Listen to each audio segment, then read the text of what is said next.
भगवान के पास जाने वाले। और पहली विदेशी संधि करने वाले कौन? विभीषण से हनुमान जी।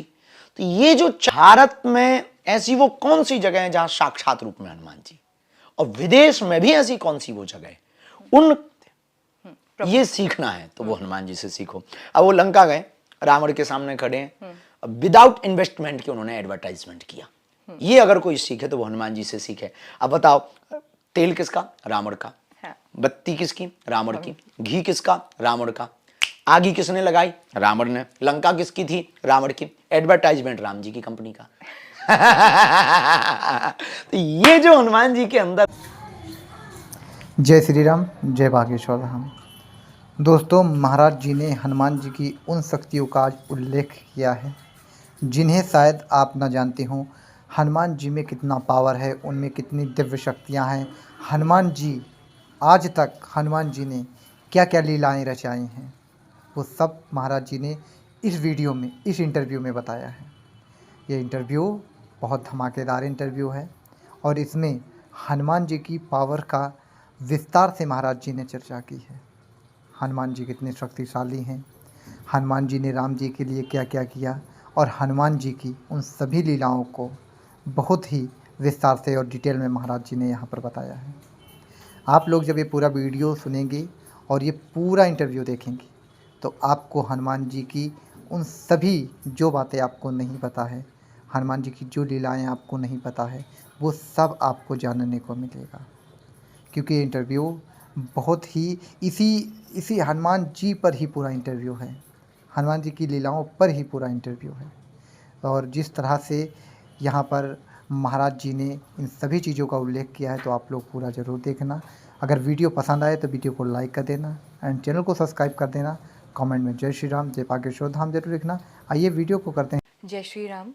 आपकी ये बुक मल्टी टैलेंटेड हनुमान अपने आप में एक बहुत ही सक्सेसफुल बुक होने वाली है इसके नाम की वजह से। मल्टी टैलेंटेड हनुमान नाम बहुत कम देखने को मिलता है।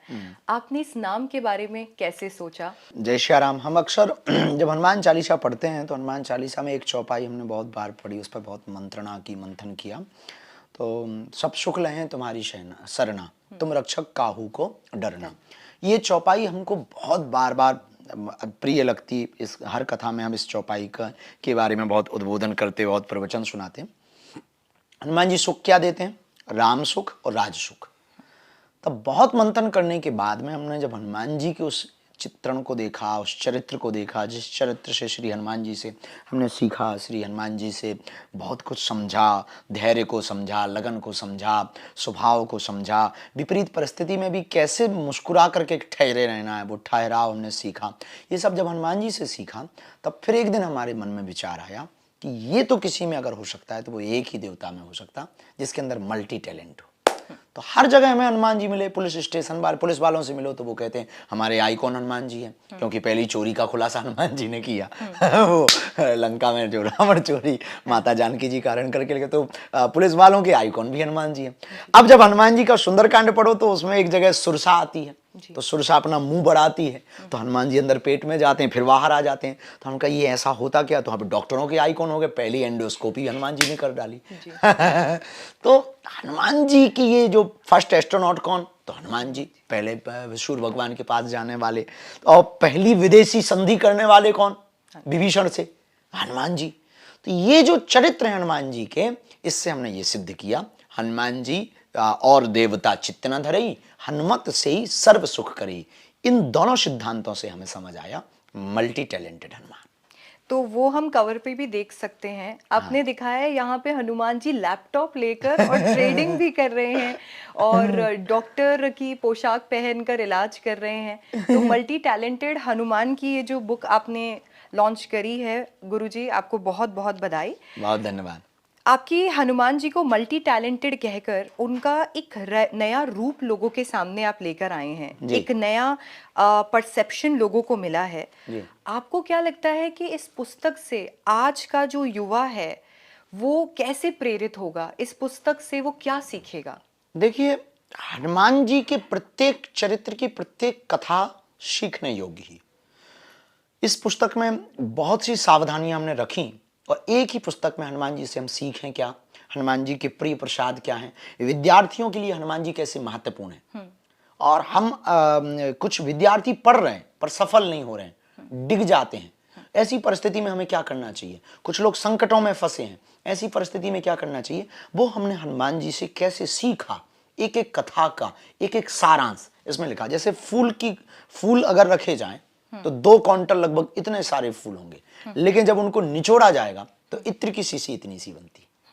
ऐसे हनुमान जी के विविध ग्रंथों में हनुमान जी के विविध रूप, विविध वार्ता, विविध कथाओं के बारे में लिखा है। लेकिन उन सबको पढ़ने के बाद, चाहे वो हनुमान अंक की पुस्तक हो, सुंदरकांड की चर्चा हो, हनुमान बाहुक हो, हनुमान साटका हो, हनुमान चालीसा हो, बजरंग बाण हो, अथवा फिर पद्म पुराण में हनुमान जी का वर्णन हो, अथवा फिर अन्य संतों के ग्रंथ है, हनुमान अंक है, हनुमान नाटक है, इन सब ग्रंथों में जो हनुमान जी के बारे में लिखा, उन सब का थोड़ा थोड़ा रस चुरा करके लेकर के आए, उसे मल्टी टैलेंटेड हनुमान में रखा। तो विद्यार्थियों के लिए कैसे हनुमान जी शिक्षा देते हैं, डॉक्टरों को कैसे हनुमान जी शिक्षा देते हैं, और हनुमान जी अपनी कंपनी का प्रचार बहुत बेहतर तरीके से करते हैं। ये सीखना है तो वो हनुमान जी से सीखो। अब वो लंका गए, रावण के सामने खड़े हैं, विदाउट इन्वेस्टमेंट के उन्होंने एडवर्टाइजमेंट किया। ये अगर कोई सीखे तो वो हनुमान जी से सीखे। अब बताओ, तेल किसका, रावण का, बत्ती किसकी, रावण की, घी किसका, रावण का, आगी किसने लगाई, रावण ने, लंका किसकी थी, रावण की, एडवर्टाइजमेंट राम जी की कंपनी का।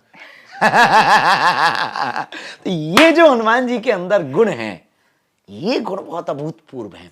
इसलिए हमने विचार किया कि ये बातें लोगों तक पहुंचनी चाहिए, आज के युवाओं तक पहुंचनी चाहिए, कि वो कैसे सीखें हनुमान जी से, वो कैसे जाने। हमने 3 प्रश्न इस पुस्तक में विशेष लिखे।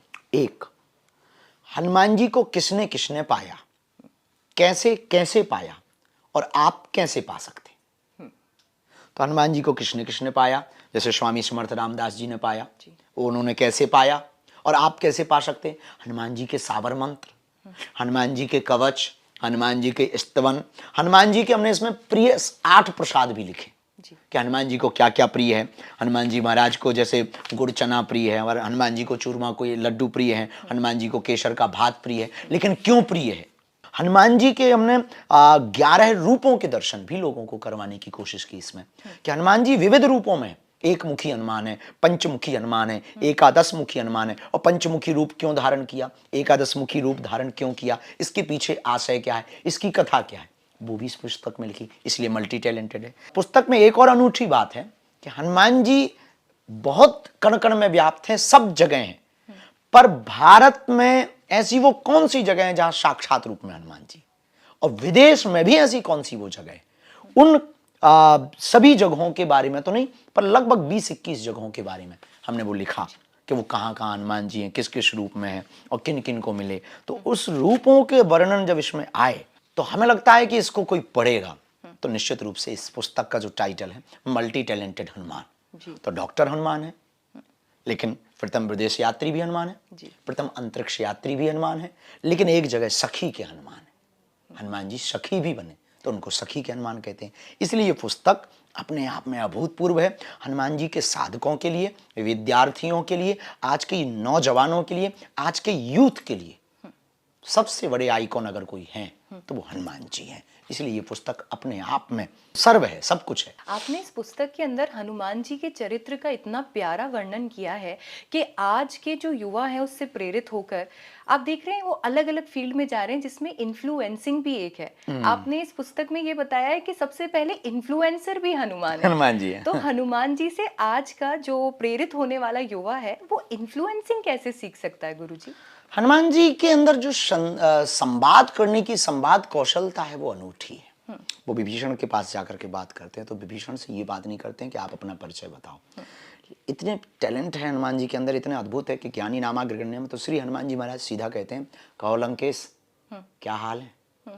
तो विभीषण कहता है कि आपको कोई मिसअंडरस्टैंडिंग हुई है, लंकेश हमारा भाई है, हम तो छोटे हैं, हम तो विभीषण हैं। तो बोले नहीं नहीं, हमने देख लिया आपको, आप कोई साधारण नहीं है, आपका तेज बता रहा है कि आप इस देश के राजा बनने वाले, मतलब आज की भाषा में कहें कि आप प्राइम मिनिस्टर होने वाले। तो अब विभीषण अगर आज की भाषा में बोलेंगे तो ऐसे बोलेंगे कि आप कह रहे प्राइम मिनिस्टर, इधर एमएलए नहीं है। हाँ। हम एमएलए नहीं है तो प्राइम मिनिस्टर क्या खाक बनेंगे। हनुमान जी कह रहे हैं नहीं नहीं, आपका भाग दिखाई दे रहा है।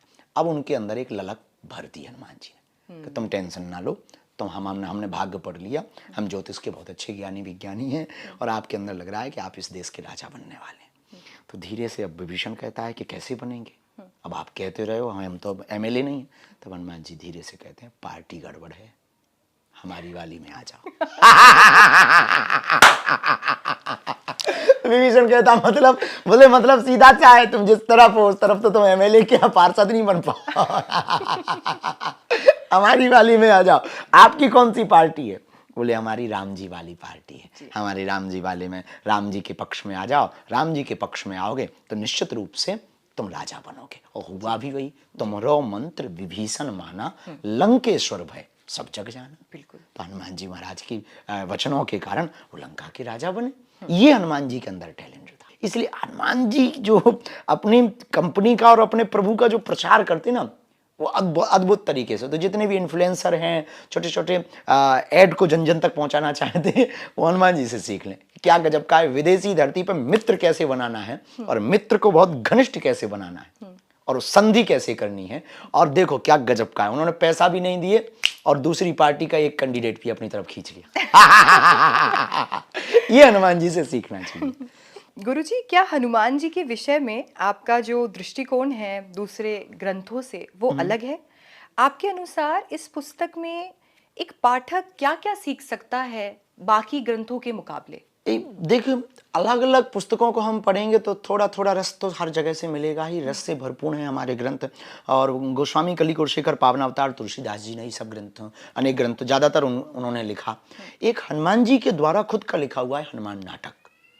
एक गीता प्रेस गोरखपुर के यहाँ से पुस्तक निकलती है, बहुत प्यारी है। उसमें बहुत विविध कथाओं का वर्णन है। हनुमान अंक गोस्वामी तुलसीदास जी के ग्रंथ हैं। हनुमान शाठिका, हनुमान बाहुक अथवा हनुमान चालीसा, और भी अन्य महापुरुषों ने अपने अपने प्रेरणा से हनुमान जी के बारे में लिखा। वाल्मीकि रामायण में भी हनुमान जी का वर्णन है, श्री रामचरितमानस में भी हनुमान जी का वर्णन है, सुंदरकांड के माध्यम से वर्णन है। तो छोटे छोटे ग्रंथ, बड़े बड़े महाग्रंथों में हनुमान जी का वर्णन है। लेकिन सब पढ़ पाना आज के युग में बड़ा कठिन था। और खासकर युवा, दौड़ता हुआ युवा, आजकल रील में फंसा हुआ युवा, जो रियलता अपनी खो चुका है, रील में फंस गया युवा। तो उनके लिए हमने सोचा कि क्या किया जाए कि इस रील के जमाने में कम समय में वो हनुमान जी के चरित्र को समझ पाएं, हनुमान जी के चित्रण को अपने जीवन में उतार पाएं, हनुमान जी के चरित्र से कुछ सीख पाएं। इसलिए ये विविध ग्रंथों का सार इस मल्टी टैलेंटेड हनुमान नामक पुस्तक में रखा है। इसलिए ये अपने आप में एक अभूतपूर्व ग्रंथ ही है। आपने इस पुस्तक में ये बताया कि हनुमान जी से राजनेताओं को भी सीखना चाहिए। आप प्रधानमंत्री मोदी जी से और अन्य बहुत सारे राजनेताओं से मिलते रहते हैं। आपको क्या लगता है इस पुस्तक के माध्यम से आप राजनेताओं को कैसे आगे देश को बढ़ाने के लिए प्रेरित करेंगे? ये कौशल हनुमान जी से भी बहुत अभूतपूर्व है। हनुमान जी को जब माता जानकी जी की खोज के लिए भेजा गया, सब वानर हनुमान जी एक अलग अलग टुकड़ी टुकड़ी करके भेजी गई चारों दिशाओं में। तो जिस टुकड़ी में हनुमान जी थे, उस टुकड़ी के सेनानायक जामवंत जी थे। उन्होंने अपनी अवस्था को देखते हुए, विचार करते हुए इस टुकड़ी का नायक अंगद को बनाया। प्रभु श्री राम की भी आज्ञा थी। टुकड़ी के नायक होने के नाते अंगद जी, जामवंत जी सब जा रहे हैं, हनुमान जी भी जा रहे हैं। हनुमान जी सेवादार की भूमिका कितनी अभूतपूर्व कार्यकर्ता की निभाते हैं कि हनुमान जी पीछे चलते हैं। किसी ने पूछा कि आप पीछे क्यों चल रहे हैं, तब हनुमान जी ने बड़ा गजब का जवाब दिया। तो दोस्तों, आप लोग वीडियो पूरा ज़रूर देखते रहिए। महाराज जी अभी आगे पूरी हनुमान जी की कथा सुनाएंगे, पूरे हनुमान जी की महिमा का गुणगान करेंगे, हनुमान जी के टैलेंट की बात करेंगे, हनुमान जी की लीलाओं के बारे में और भी विस्तार से आगे बात करेंगे। अभी तो बहुत कुछ बाकी है, तो आप लोग वीडियो को पूरा ज़रूर देखते रहिए। और महाराज जी की चर्चा भी जारी है और आगे आपको बहुत कुछ जानने को मिलेगा, हर हनुमान लीलाएं जानने को मिलेंगी। तो आप लोग वीडियो देखते रहिए। चलिए वीडियो को कंटिन्यू करते हैं। बोले प्रभु को मिलन और भक्ति के मिलन में हम भक्तों के पीछे ही चलते हैं। एक तो ये कारण है, और दूसरा ये कारण है कि जो हमसे आगे जा रहे हैं वो धोखे से उपासना के रास्ते में तो जा रहे हैं, पर धोखे से वासना के रास्ते में वापस ना मुड़ जाएं, इसलिए उन लोगों के हम पीछे लगे रहते। ये कार्यकर्ता राम जी के हैं, सेवक राम जी के हैं। अगर ये गुण कार्यकर्ता के अंदर आ जाए तो कभी भी पार्टियां कमजोर नहीं पड़ सकती, कभी भी राजनेता कमजोर नहीं पड़ सकता है। और वो बेहतरीन राजनेता हो सकता है। कब? जब बेहतरीन कार्य करता हो। तो हनुमान जी पहले बेहतरीन सेवक बने, तब फिर बेहतरीन स्वामी बने। तो हनुमान जी से हमने राजनेताओं के लिए यही सीख निकाली कि हनुमान जी स्वयं तो छिपते रहे पर भगवान को छपाते रहे। कार्यकर्ता का यही गुण होना चाहिए, सेवक कम दिखें, सेवा ज्यादा दिखे। वर्तमान के युग में सबसे कठिन बात यह हो गई कि सेवक बहुत दिख रहे, सेवा कम दिख रही जी। तो हनुमान जी महाराज से प्रत्येक राजपीठ पर बैठे हुए व्यक्ति को यह सीखना चाहिए कि हमारी सेवा ज्यादा दिखे, हम भले ही कम दिखें। अगर सेवा आपकी ज्यादा दिखेगी तो राष्ट्र का भला होगा, प्रजा का भला होगा, और जब प्रजा का भला होगा तो प्रजा निश्चित रूप से राजा का भला करेगी, तो आपका भला होगा। जी गुरुजी, अभी हम राष्ट्र की बात कर रहे हैं, तो ऐसे में एक धर्म युद्ध था जो द्वापर युग में हुआ, महाभारत, जिसके अंदर हनुमान जी पताका पर विराजमान थे और उन्होंने उतना बड़ा युद्ध जो है वो जितवा दिया। आज भी एक धर्म युद्ध की शुरुआत हो चुकी है, जहां पाकिस्तान ने धर्म पूछकर हमारे ही लोगों को कुचल दिया है जी। और हमारा देश जो है ये ऐसी स्थिति में जूझ रहा है। मुझे यकीन है कि अभी भी पताका पर हनुमान जी विराजमान हैं। आपका इस पर क्या विचार है? संपूर्ण विश्व के नायक तो हनुमान जी हैं ही हैं। हर जगह कण कण में उनका आविर्भाव है, उनकी अनुभूति है, उनका अनुभव है। परंतु भारत भूमि वो भूमि है जहाँ श्री हनुमान जी के प्रभु श्री राम प्रकट हुए। तो इस देश को भारत कहा गया और भारत का तो भला होना ही है, क्योंकि यहाँ हनुमान जी कण कण में व्याप्त हैं। गांव गांव में उनके देवालय हैं, मंदिर हैं, घर घर उनकी पूजा हो रही है हनुमान चालीसा के माध्यम से। तो हनुमान जी महाराज रक्षा के रूप में है तो देश का अहित नहीं होना है। देखिए, सूर्य उगता है पर बादल आते हैं तो सूर्य की जो किरणें हैं वो कुछ समय के लिए छिप जाती हैं, लेकिन सूर्य कभी भी खत्म नहीं होता, वो किरणें कभी खत्म नहीं होती। कुछ क्षण के लिए छिप सकती हैं पर उन्हें कोई मिटा थोड़ी सकता है। जैसे ही बादल हटते हैं वो पुनः सुशोभित होने लगती हैं, पुनः देदीप्यमान होने लगती हैं, पुनः प्रकाशित करने लगती हैं, वो अरुणिमा की लालिमा पुनः प्रकाशित करने लगती हैं। ऐसे ही हनुमान जी हैं। वर्तमान युग अगर धर्म युद्ध होता है तो निश्चित रूप से पहली बात तो भगवान करे युद्ध होना, हम युद्ध के किंचित मात्र भी पक्ष में नहीं। फिर भी अगर जब नहीं माने तो प्रभु श्री राम भी कोशिश करते रहे रावण से संधि की, जब नहीं माना तो युद्ध हुआ। भगवान कृष्ण भी कोशिश करते रहे कौरवों से संधि की, जब नहीं माने तो महाभारत हुआ। अब इसी प्रकार अगर पाकिस्तान नहीं मानेगा तो अभी तो ऑपरेशन सिंदूर हुआ है कालांतर में, अब जब सिंदूर झांकी ऐसी है तो फिर मेहंदी और हल्दी बाकी है, तो फिर उसका क्या होगा वो खुद जाने। पर ये बात तो तय है हनुमान जी महाराज के चरित्र से कि इस देश में, इस देश का रहने वाला प्रत्येक व्यक्ति संपूर्ण भरोसे के साथ हनुमान जी के चरित्र को पढ़कर उन पर चलकर जीवन जिएगा तो न देश का तिरंगा झुकेगा, न देश का मान मिटेगा, न देश का सम्मान मिटेगा, न भारत का प्रत्येक भारतीय डिगेगा। ये तो पक्का है। अगला सवाल है, क्या आपने पुस्तक लिखने के दौरान किसी विशेष अनुभव या कोई दिव्य संकेत का अनुभव किया था जिसे आप शेयर करना चाहते हैं व्यूअर्स के साथ में, आपके भक्तों के साथ? ऐसा कुछ खास तो नहीं, हम तो 24 घंटे ऐसे ही रहते ये संकल्प था कि लिखना है तो हम लोग 4-5-6 लोग थे, हमारी टीम है। उसमें एक आचार्य जी थे जो हमारे यहाँ कर्मकांड करते रहते थे, तो वो, और धाम के 3-4 लोग, एक बहुत अच्छे हमारे प्रिय मित्र भी। तो हमने कहा कि हमको एक पुस्तक लिखनी है हनुमान जी की। तो कभी कभी बहुत ज़्यादा जब श्रमित हो जाते हैं तो 2-4 दिन के अज्ञातवास की साधना के लिए जाते हैं। अब अज्ञातवास की साधना क्या कहें, अज्ञातवास एकांत जाकर के थोड़ा सा रिलैक्स होते हैं। अब सोचा क्या किया जाए, भारत में कहीं भी जाएंगे तो हमारा तो एक ही है, जहाँ भी हम जाते हैं अपना तमाशा फैला लेते हैं। तो हम लोगों ने इस बार विचार किया जब पुस्तक लिखनी थी कि पुस्तक भी लिखें और कुछ काम करें, पर भारत में नहीं बाहर, तो फिलीपींस गए। फिलीपींस में एक बहुत एकांतिक जगह थी, एक हमारे बहुत प्रिय शिष्य हैं, तो उनके एक बहुत अच्छा फार्म हाउस सा बना है, वहाँ पर मेडिसिन सेंटर भी है और हेल्थ सेंटर भी है। बॉडी डिटॉक्स के लिए उन्होंने एक बहुत अच्छा सेंटर बना रखा है। तो उन्होंने कहा कि गुरुजी कभी चरण रखो, तो हमने सोचा इनके यहाँ चरण क्या रखना, शरीर ही रखो। तो पूरी टीम को हम लेकर के वहाँ पर पहुँचे। ऐसे ही बैठे विचार हुआ कि अब पुस्तक हनुमान जी पर लिखनी। एक पुस्तक में बागेश्वर धाम के बारे में, अर्जी के बारे में, हनुमान जी के प्रिय प्रसाद के बारे में, हनुमान जी के बारे में, हनुमान जी के रूपों के बारे में, भारत में किन किन ने हनुमान जी को पाया, उनका स्तवन क्या है, हनुमान जी के बीज मंत्र, हनुमान जी के साबर मंत्र, हनुमान जी का यंत्रम, इन सब के बारे में एक पुस्तक बनानी है। बस फिर क्या, मोबाइल का सदुपयोग किया तो अपन ने रिकॉर्डिंग की। और वहाँ एक सोफा डला था, तो जंगल में था, तो एकांत तो था ही, तो बड़ा मन लगता था। बड़ी खुद किस्मत, एक नया अनुभव हमने जरूर किया कि हम वहाँ रात भर सोए, दिन भर जागे।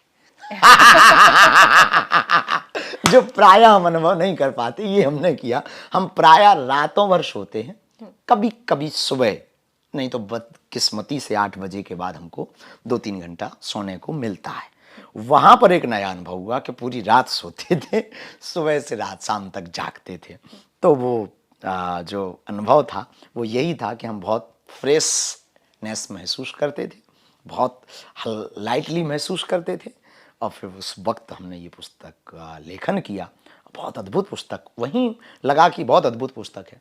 फिर इसके बाद में जब बहुत आगे बढ़े तो भगवान की कृपा से लेखन हुआ, कागज़ पे आई। फिर हम खोज करते रहे थे कि इसको किसी को सौंपें, ये माथापच्ची तो हमसे होती नहीं है। एक बार सनातन धर्म की पुस्तक हमने पहले भी लिखी, वो लिखी थी हमने कोयम्बटूर में। अच्छा। तो वो भी एक ऐसे ही औषधालय केंद्र ही था। हमें कोई बीमारी नहीं है। तो औषधालय केंद्र मतलब वो भी वहाँ रिलैक्स होने के लिए बड़े बड़े लोग जाते हैं। तो एक सज्जन ने कहा कि आप चलो, तो वहाँ भगवान शिव का बहुत अच्छा टेम्पल भी है। तो कोयम्बटूर में एक जगह है, तो उस जगह में हम लोग गए। तो वहाँ पर भी हमने सनातन धर्म क्या है वो पुस्तक लिखी। बहुत लोगों तक वो पुस्तक पहुँची, बहु उपयोगी भी है। कालांतर में उसकी परीक्षाएं भी जगह जगह हमें करवानी है। फिर उस पुस्तक से बहुत कुछ सीखते ये बात तो हमने सीख ली कि पुस्तक हम लिख सकते हैं।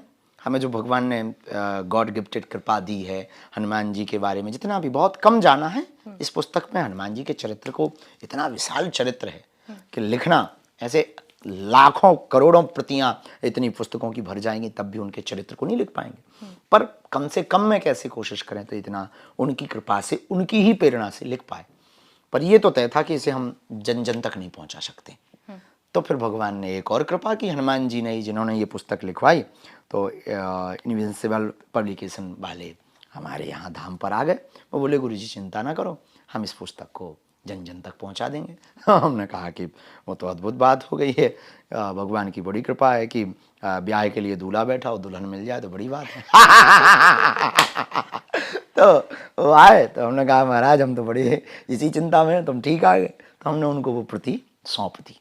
तो उन्होंने बहुत अद्भुत तरीके से उसकी रचना और बहुत अच्छे तरीके से उसको जन जन तक पहुंचाने का, ऑनलाइन कैसे पहुंचाए, बुक स्टॉलों में कैसे पहुंचाए, एयरपोर्ट्स में कैसे पहुंचाए, तो उसके लिए उन्होंने वो रचना की। जी गुरुजी, अभी आपने बॉडी डिटॉक्स मेंशन किया, पर अभी फिलहाल आप ब्रेन डिटॉक्स पे काम कर रहे हैं और सैकड़ों लोगों की मदद कर रहे हैं। मुझे बाहर एक डॉक्टर मिली जिन्होंने कहा कि उन्हें अभी तक हनुमान जी की इन शक्तियों के बारे में पता ही नहीं था। उन्होंने कुछ ऐसा एक्सपीरियंस किया, ऐसा अनुभव किया जो वो पहले कर ही नहीं सकती थी।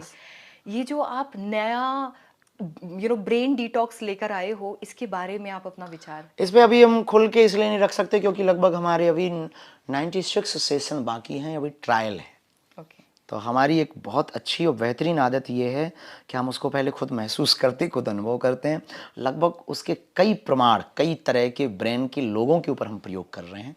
कुछ बच्चों को ऑटिज़म है, उन पर प्रयोग कर रहे हैं। कुछ IIT IIMs के बच्चे हैं, कुछ डॉक्टर्स बुद्धि वाले हैं, कुछ IPS बुद्धि वाले हैं, तो कुछ IAS बुद्धि के लोग हैं, तो कुछ पब्लिक कैडर में रहने वाले लोग हैं, तो कुछ एकांत में रहने वाले लोग हैं, तो कुछ फॉरेनर्स हैं। उन सबको एक साथ बैठा करके लगभग 6 महीने में या 3 महीने में एक सेशन 3 दिन का रखते हैं, जिसका नाम अभी रखा ऊर्जा संचय समागम। और इस ऊर्जा संचय समागम में व्यक्ति बोझ से लदा हुआ आता विचारों का। एक होता बॉडी का फैट, एक होता ब्रेन में विचारों का फैट। तो बॉडी का फैट तो डिटॉक्सेशन और लिक्विड डाइट से ठीक हो सकता, पर अभी तक ऐसा कोई व्यवस्था नहीं बनी कि विचारों से कोई बोझों से तला हो, दबा हो। बहुत लेयर टू लेयर है विचारों की, वासनाओं की, आज के बहुत गंदे कंटेंट और ये बहुत गंदी पिक्चर्स, बहुत गंदे कंटेंट जो वायरल हो रहे हैं वो ब्रेन पे भर रहे हैं, गंदी बातें जो ब्रेन में लगातार लेयर टू लेयर चढ़ती जा रही हैं। और किसी ने भला बुरा कह दिया, किसी ने उल्टा सीधा कह दिया, वो दिमाग में भरा। किसी से कोई भूल हो गई, किसी को बता नहीं सकते लेकिन वो दिमाग में भरी। कुछ बहुत बड़ा अपराध कर दिया, वो दिमाग में भरी, वो बता नहीं सकते। तो वो धीरे धीरे ना आदमी अपने मूल रूप से ख़त्म हो जाता, स्ट्रेस में झिझका हुआ, भयभीत रहने लगता। अब वो एकदम खुला हुआ नहीं रहता, खिला हुआ नहीं रहता।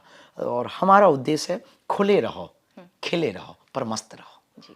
तो इस उद्देश्य की पूर्ति के लिए बहुत चीज़ों को संजोने के बाद गुरुदेव भगवान की कृपा से एक 3 दिन का सेशन निकला ब्रेन डिटॉक्स का।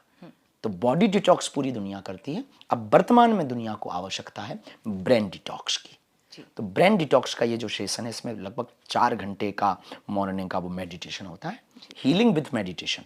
तो दुनिया को अगर आपको बहुत लंबी आयु देनी है तो मेडिसिन विथ मेडिटेशन देना पड़ेगा, body detox with brain detox देनी पड़ेगी, तब ही वो लंबी आयु पा सकता है।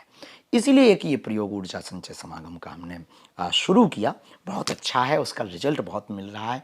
और अद्भुत बात यह है कि हमको एक माताजी ने भी बताया कि वो 4 साल से नींद की दवा खा रही थी और मात्र एक शिविर अटेंड करने के बाद उनकी दवा बंद हो गई। और ये रिजल्ट बहुत अभूतपूर्व था और उन्होंने माइक पे ही ओपन होकर के बताया। तो हमको बहुत खुशी हुई कि हमने जो मेहनत की भगवान की कृपा से, उस मेहनत का परिणाम धीरे धीरे मिल रहा। अब इसे हम पूरी दुनिया के सामने ही लाना चाहते हैं। ये अभ्यास का क्रम है, वो 3 दिन में हम सिर्फ अभ्यास सिखाते हैं, पर रुआं रुआं फड़फड़ाता है।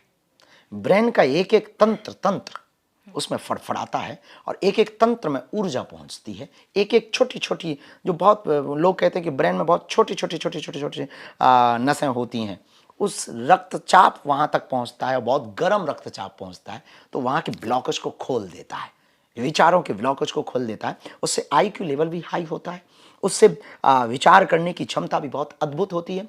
और सबसे अद्भुत बात है कि इस ऊर्जा संचय समागम से व्यक्ति यहाँ से बॉडी से तो हल्का जाता ही है, ब्रेन से भी बहुत हल्का जाता है, लाइटली महसूस करता है, जैसे उसने कोई बहुत बड़ा बोझा उतार दिया हो। तो ये 3 दिन का जो शिविर था नैनीताल के, इसके लिए अलग अलग वेदर में अलग अलग जगह कर रहे हैं कि कहाँ पर बहुत ज़्यादा इफेक्टिव होता है। तो ऐसा भी हम कोशिश कर रहे हैं महसूस, पर बहुत अच्छा जा रहा भगवान की कृपा से। गुरुजी, जब हम भक्ति की बात करते हैं, जब हम प्रेम की बात करते हैं, तो हनुमान जी ने तो अपनी भक्ति और अपने प्रेम को सीधा सीना चीर कर दिखा दिया था। आज कलयुग के अंदर अगर हमारे अंदर भक्ति है, प्रेम है, हम तो सीना नहीं चीर सकते। तो हम अपने भक्ति को, अपने प्रेम को प्रभु को कैसे दिखाएं? भक्ति जताने या बताने का विषय नहीं है, जगाने का विषय है। ये बात मान लेने जैसी है।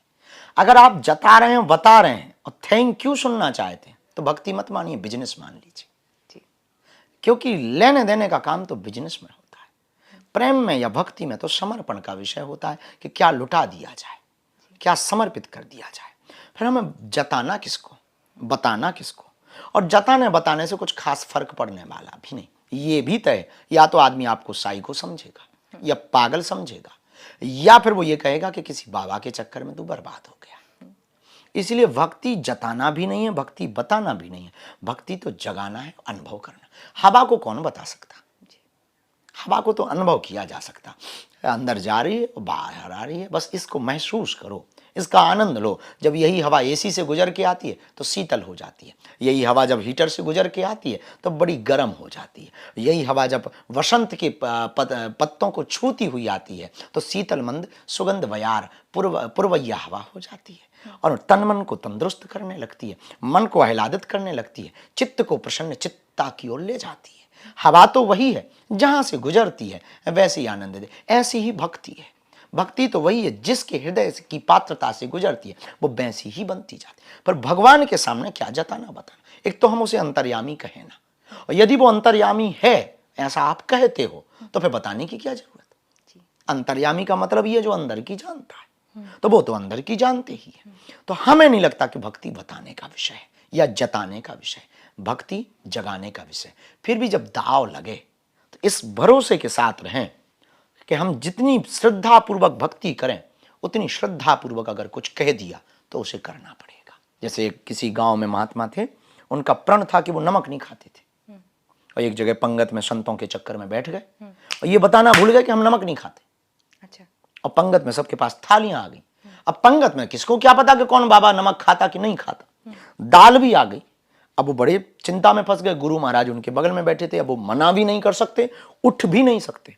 तो किसी को बुलाने वाले ही थे कि हमें फल ले आओ, भोजन नहीं करना है, हम नमक नहीं खाते। तब तक एक लड़की भागी भागी आई, महाराज आ रहो, महाराज आ रहो, भोजन मत करना। दरअसल दाल में नमक डालना भूल गए। तो महात्मा बोले भला हुआ, भगवान की बड़ी कृपा, ऊपर देख करके धन्यवाद दिया। तो जब हम बड़ी निष्ठा पूर्वक परमात्मा के प्रति समर्पित हो जाते हैं, शरणागत हो जाते हैं, सरेंडर हो जाते हैं, हमारी उस आस्था को बचाए रखने की जिम्मेवारी उस परमात्मा की हो जाती है। और अगर वो हमारी आस्था ही ना बचा पाए तो फिर वो परमात्मा कैसा। इसलिए हमें नहीं लगता कि हमें भक्ति जतानी है या बतानी है। किसी की लाइन हमें याद आई, उस सुबह हम पढ़ रहे थे, बड़ी अद्भुत थी। हौसले जिनके चट्टान हुआ करते हैं, रास्ते उनके भी आसान हुआ करते हैं। ये नादान न घबरा इन परेशानियों से, ये तो पल भर के मेहमान हुआ करते हैं। क्या बात।